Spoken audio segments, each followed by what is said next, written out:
Welcome to the Alex Salmond Show from Scotland. This is the burn season.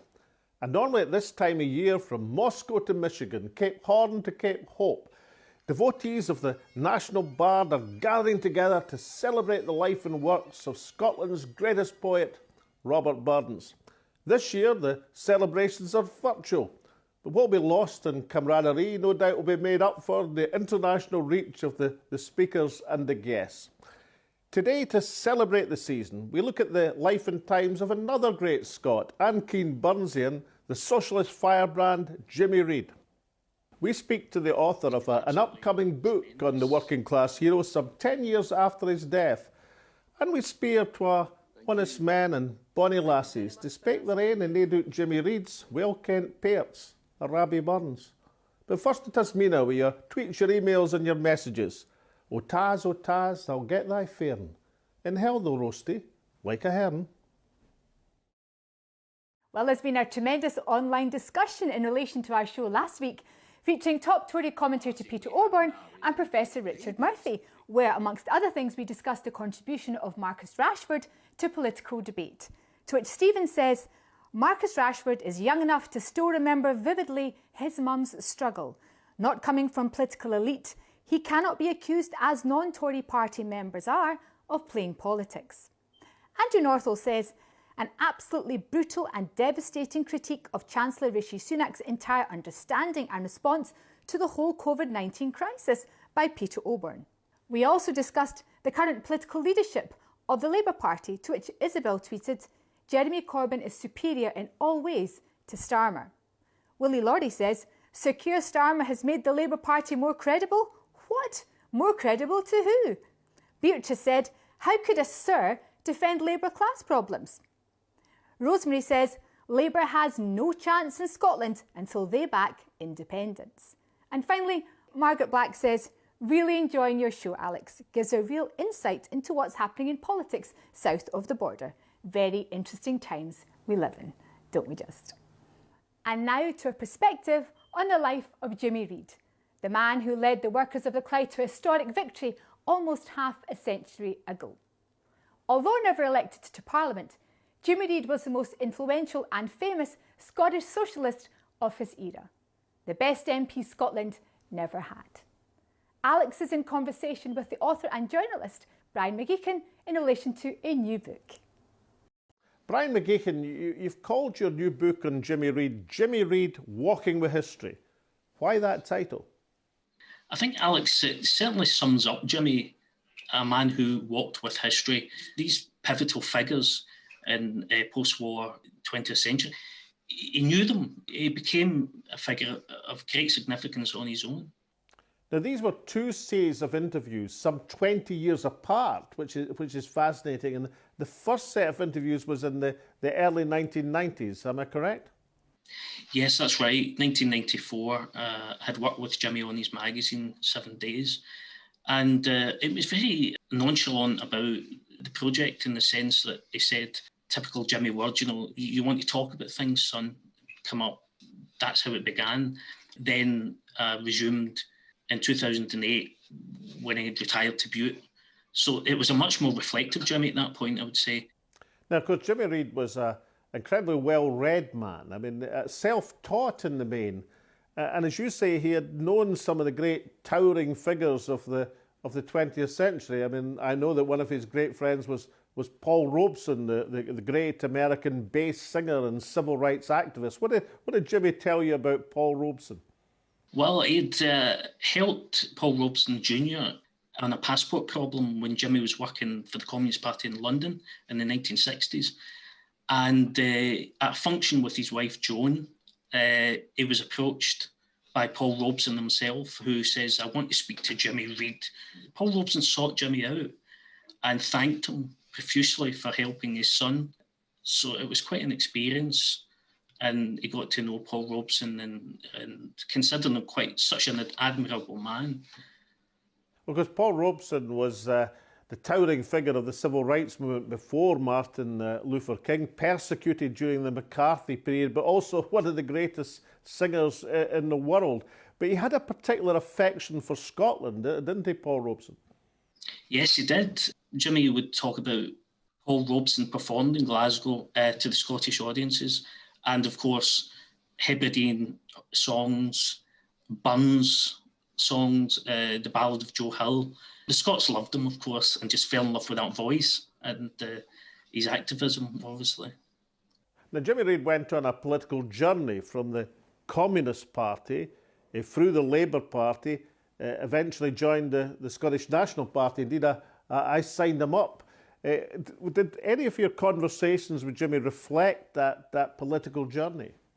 Yes, very much so. From 1994, as you know, the New Labour project took hold, and that began a process for Jimmy of disenfranchisement from the Labour Party. Always, as you say, a Labour movement man, but he had become progressively convinced at that point that he would stay in the Labour Party only to see a Scottish Parliament take place, which he'd fought all his adult life for and campaigned for. With that Parliament being achieved, he then understood that more powers should come to the Parliament. And finally, when he joined SNP, he believed that Scotland should be an independent country and that we should take a place amongst the nations of Europe. Now, the two greatest things that Jimmy Reid is remembered for, perhaps, are the UCS work-in, the Upper Clyde shipbuilders work-in of almost 50 years ago, and then this amazing rectorial address when he was elected rector of Glasgow University. Tell us first about what Jimmy told you about the inside story of UCS. Jimmy strategised a new concept, which was a work-in. They weren't going to strike, they weren't going to sit in, they would continue to build the ships. And when Jimmy walked onto the platform at John Brown's and made that incredible impromptu rallying call, well, as you know, it sent a current through the crowd. We are taking over these yards because we refuse to accept that faceless men will devastate our livelihoods with impunity. Even today, when you read the words or hear Jimmy speak them, it's absolutely mesmerising. And then, of course, the rectorial address at Glasgow University, the rat races for rats, not for human beings. I mean, that had a resonance internationally, did it not? Yes, absolutely. It was reprinted in the New York Times, and Jimmy in the book reveals how that came to be. The op-ed editor in the New York Times, Herbert Mitgang, he was an authority, of course, on Abraham Lincoln, had written many books on Lincoln and a stage play. So when Mitgang called it the greatest speech in Gettysburg, it was an authority who was saying this. And of course, to this day, a rat race is for rats. We're not rats, we're human beings. It's such a powerful resonance through the ages. I'm wondering, Brian McGeechan, will we ever see the likes of Jimmy Reid again, in the sense he was a self-taught, self-educated, working-class hero? The days of heavy industry are almost behind us. Will we ever see someone like that again? I think it's highly unlikely, Alex. Someone of Jimmy's intellect, self-taught, a voracious reader all his life, and as a young man, very inspired by people who were active in his community. I think that Jimmy was, without doubt, a singular figure, a unique figure. Highly unlikely that we'll ever see his likes again. And of course, when Jimmy Reid became a celebrity, as he did after UCS and television and newspaper columns, I think people were pretty well astounded. I'm sure some of the dons at Glasgow University were taken aback by the learned nature of his rectorial address. And I know that Kenneth Williams was certainly taken aback in the Parkinson show when he found out that this working class guy seemed better read than he was. Yes, absolutely. I think that people perhaps expected from Jimmy a highly political speech which would not encompass the elements it did, which were humanity, elements of Christianity, an appeal across the board, which meant that the dons in Glasgow University, along with the press gallery, rose to their feet and acclaimed him.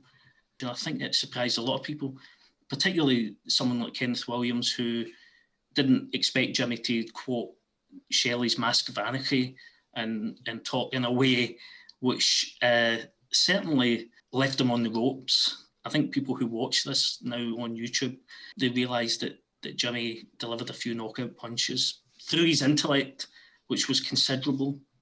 Well, Billy Connolly did say Jimmy Reid spoke sentences that knocked you back 3 steps.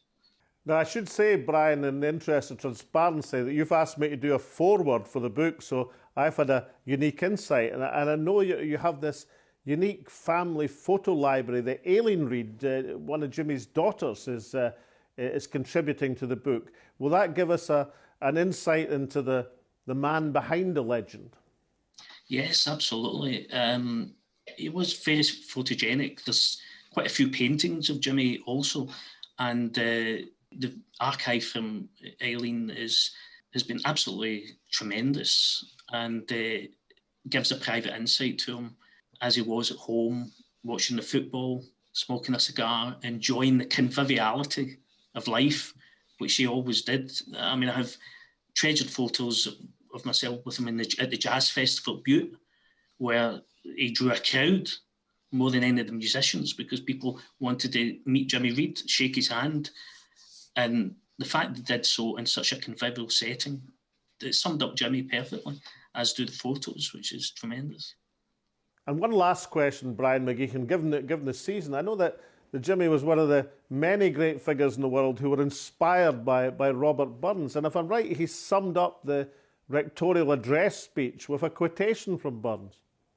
Yes, that's correct. He greatly admired Burns as a poet and a man. He believed that Burns exemplified the morality of a man who cared for all human life. And Jimmy had the heart of a poet, and he endorsed Hugh McDermott's conviction that Burns needed no mawkish sentimentality, but was a strong, idealistic writer. His father, Leo, kept a well-thumbed compendium of Burns on his mantelpiece, and that book still lies in Jimmy's bookshelves in Butte. So there was no question that when he had finished his tour de force of a rectorial address, that Burns would be mentioned in there. Why don't you just recite the last lines from the rectorial address to finish off the interview? And why we should idly waste our time. The golden age will then revive, each man will be a brother. In harmony we all shall live and share the earth together. In virtue trained, enlightened youth shall love each fellow creature, and time shall surely prove the truth that man is good by nature. Brian McGeechan, thank you very much for joining me in the Alex Salmond Show and sharing your experiences of Jimmy Reid and Robert Burns. Thank you very much, Alex. Stay tuned, because coming up after the break, Alex is joined by broadcaster and author of Scots the Mother Tongue, Billy Kay, and the wonderful singer, Sheena Wellington. We'll see you then. Welcome back. In this season of Rabbie Burns, we're reviewing the life and work of working class hero Jimmy Reid. Alex speaks to author and broadcaster Billy Kay and asks him to recite some of Jimmy Reid's favourite Burns poems, addressed to the Unca Gid, and one of his shortest, Thanksgiving for a National Victory. Billy Kay, let's start this celebration of the lives of Jimmy Reid and Robert Burns by looking at some of the favourite parts of Burns that Jimmy Reid liked so much. I mean, this Thanksgiving for a National Victory, what's that poem about? Well, it's about Burns being quite radical in support, I think, of the French Revolution and the war that Britain was fighting against the French revolutionaries at the time.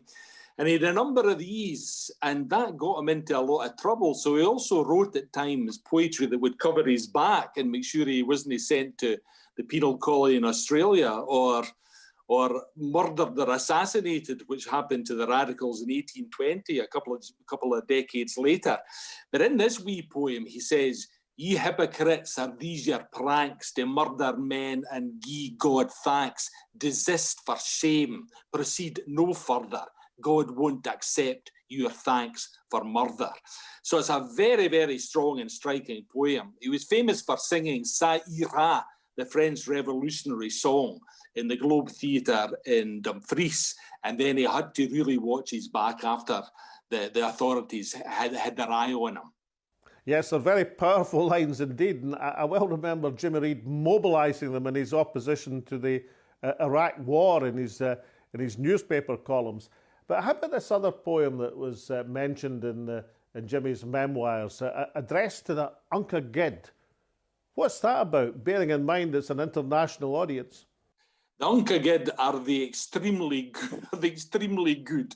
My mother referred to people that she wasn't very fond of in Goston, where I grew up, as the Unca Gid.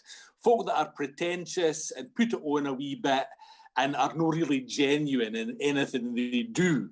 And Burns wrote a poem addressed to the Unca Gid, the extremely good. And it begins with the general, "O ye who are sae gid yourselves, sae pious and sae holy, you've nought to do but mark and tell your neighbours' faults and folly." And then he goes on to the particular, and one section is about Unca Gid, grand dame, you could say. "Ye high exalted virtuous dames, tied up in godly laces, afore ye gie pair frailty names, suppose a change of cases, a dear loved lad, convenience, snug, a treacherous inclination. But let me whisper in your lug, your aiblins nae temptation. Then gently scan your brother man, still gentler sister woman. Though they may gang a ken and rang, to step aside is human. One point must still be greatly dark, the moving why they do it. And just as lamely can ye mark who far, perhaps, they rue it." So as Burns celebrating human frailty, human failings, but at the same time despising people who had failings but wouldn't admit they had failings. I think that's what it's about. And yet, if you take one of Robert Burns' greatest work, Tam O'Shanter, in the middle of a rollicking ghost story in broad Scots, he suddenly inserts an English verse, "So pleasures are like poppy spread." Well, what was he doing there? I mean, why was he going from Scots to English in the middle of his epic poem? Those lines, although they can read in English, they can be read in Scots too, but pleasures are like pleasure spread, etc. So he was aware of the difference, and he used both languages to have effect. And he was gifted in both languages, but I would maintain that his best work by far was in his native Scots. You don't think there was a bit of showing off there, that what Burns was actually saying is, listen, I could write in English if I wanted, but I choose to write in Scots, his mother tongue? I think there's an element of that. And in other ones where a poem, Dinah, Scotia's Darling Seat, which is definitely not one of his best poems, he postured to the audience. And the audience was very, very concerned with Augustan propriety at the time. And he could do it. I mean, he would read The Spectator. He would be up on Shenstone and Pope and people like that. But I would say in his heart, there's a great line actually that I could quote, which sums up Burns's attitude and how important the heart rather than the head was to him. And I came across it when I did an interview with Winnie Ewing, and she tells a story of having a drink with Sir Alec Douglas Hume, ex-Prime Minister and father of British Unionism at the time, and they were heading for a Burns supper. And Alec Douglas Hume, to Winnie's astonishment, told Winnie that in his heart he was a Scottish nationalist, but his head told him otherwise. And Winnie said, "Well, you know what Robert Burns would have said to you, Alec? Nae treasures nor pleasures could make us happy lang. The heart eyes the pair eye that makes us recht or wrang." Brilliant reply. And I always say that if somebody like Sir Alec Douglas Hume in his heart was a Scottish nationalist, then everybody's up for converting as far as I'm concerned. Now, we've heard how Jimmy Reid was inspired by Burns's poetry. How about the other great historical figures, politicians, campaigners we know have found in Burns the inspiration to carry on their work? And among the people influenced by Burns were Abraham Lincoln, the great American president. He was invited to deliver the immortal memory at a Burns supper. I think he was in Chicago. And he refused, saying that nothing he could say could add to the eloquence of Burns himself. And considering they wrote the Gettysburg Address, that's some statement.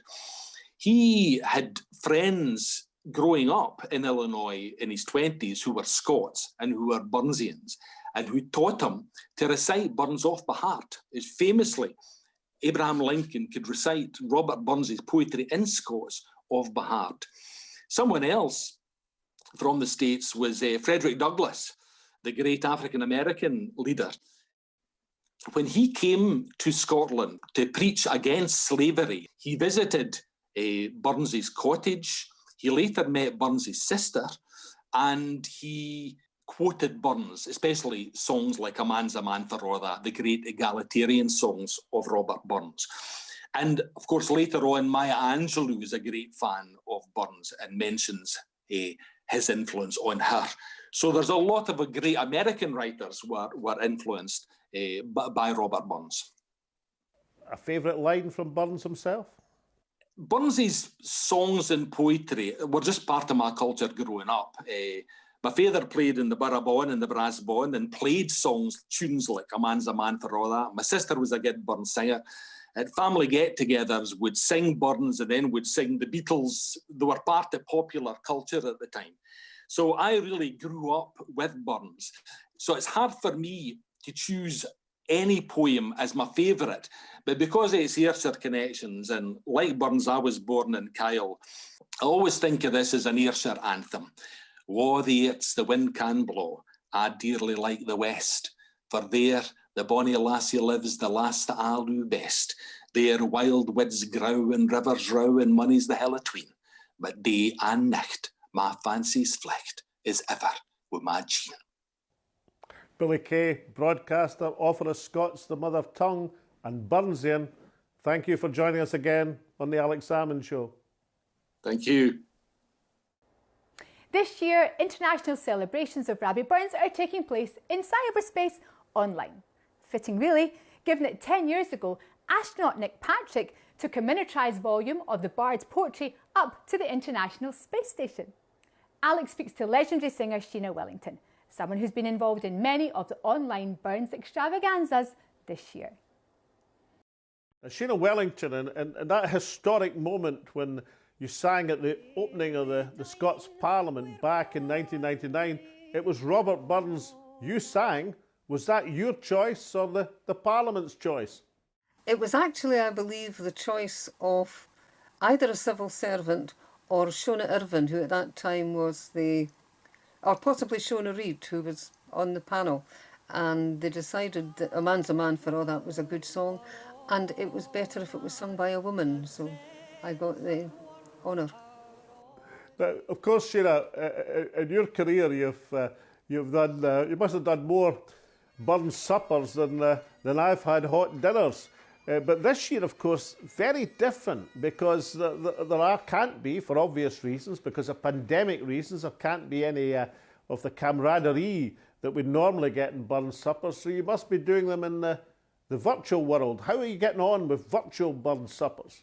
They're actually quite good, and funnily enough, I'm doing more this year than I've done for the last several years, because I've been wanting to say, if I can't get home the same night, I'm no going, you know. But this time I've sung for people across the world. Last night it was Canada, Australia, various parts of Europe. I did a wonderful one for the Federation of Scottish Writers. That had people from everywhere, and it was amazing. And of all the library of Burns songs, is there one that is most commonly called for when you go to Burns supper, or when you get to requests, or do you stick to your own repertoire? But what is the popular demand? Which is the Burns love song that's most wanted? The love song is either My Love's Like a Red, Red Rose or A Fond Kiss. Of course, the one that's most often requested is A Man's a Man for All That. And of course, I think I'm right in saying that it was Bob Dylan who said My Love is Like a Red, Red Rose was his greatest poetic inspiration. So if it was good enough for Bob Dylan, good enough for Sheena Wellington, should be good enough for the rest of us. I think that's true, and I love singing it. The people that Burns inspired and continue to inspire. I mean, even that wonderful young lass that did the poem at the inauguration last week was inspired by Maya Angelou, who was a huge devotee of Robert Burns. And wherever you go, wherever I've gone in the world, there have been experts on Robert Burns of all nationalities, creeds and colours. And it's amazing what a poet from Ayrshire has managed to do. Sheena Wellington, legendary Scots singer, thank you so much for joining us again on the Alex Salmond Show. Thank you very much for asking me, and have a great Burns season. For such a commanding and influential figure of the left, comparatively little has been written about Jimmy Reid. There have been two biographies, one from the SNP MP Kenny McCaskill, A Scottish Political Journey, and more recently from Knox and McKinlay, A Clyde-Built Man. Luckily for us, the man himself was never done with writing, and that has given us a substantial record, and it's that which makes this new book all the more exciting. It gives us a series of interviews 20 years apart at crucial times in the development of Scottish politics, and lets us see Jimmy Reid in his own words. In addition, the family photo archive will give us a unique insight into the man behind the legend, the lover of literature, of poetry, and of course the songs of Robert Burns. So what better way to play us out than hear the bard's namesake Ryan Burns singing perhaps the greatest love song of all time, A Fond Kiss. But in the meantime, from Taz, myself and all at the show, it's goodbye for now, stay safe, and we'll see you again next week. A fond kiss and then we sever. A farewell of us forever. Deep in heart and tears I'll pledge thee. War in sighs and groans I'll urge thee.